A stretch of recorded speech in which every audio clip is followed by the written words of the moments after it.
Dale Earnhardt, the man in black, the 98 winner, will be on the clock when we come back. You're watching qualifying on Fox. 8 days to the Daytona 500. Calera, Alabama's Hut Strickland completes his run for Jimmy Donlevy. 50.282 seconds, 178.990 miles an hour. Now, there's a lot of guys that are going to say they're not happy with their run right now, but you have no idea where this could shake out. These guys are a little slower than they practiced, but I wouldn't be surprised if a lot of cars aren't slower than they practiced.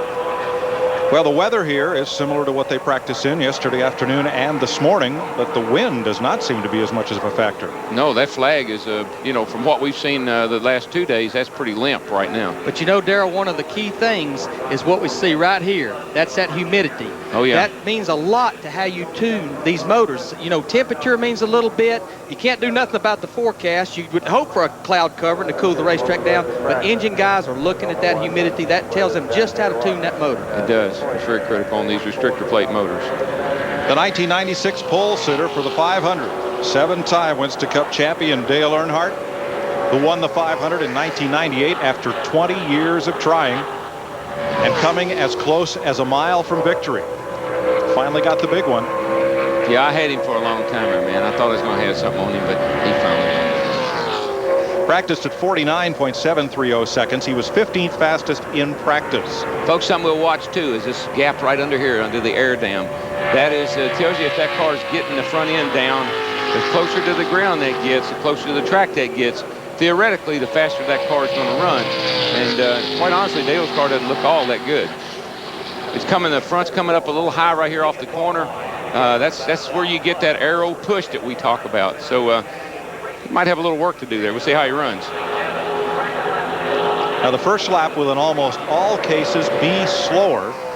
50.106, excuse me here, for Earnhardt, 179.6 miles per hour, 50.106.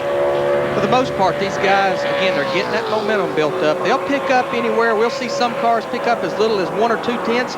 Darrell, if they run that high line on their first lap, they may pick up as much as a half a second. Well, we've seen that here in the past with the old aero package. Cars seem to really gain a lot of momentum on that second lap, but because of the having to open the grill up a little bit to make the car perform, all the drag the car has because of the aero package, I'm surprised to see guys gain much.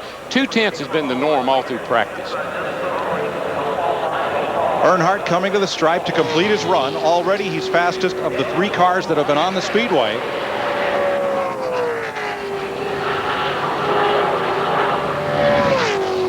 .808.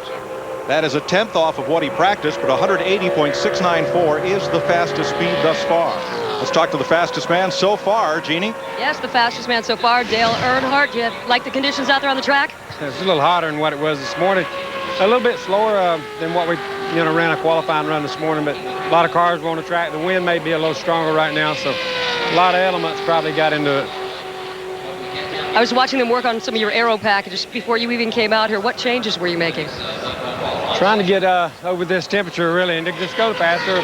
Anything you can do, just the smallest amount of thing you can do here makes a difference. I think this wind coming down the front straightaway hurt us. All right, thank you so much for the time. Mike? Here comes the Stanley.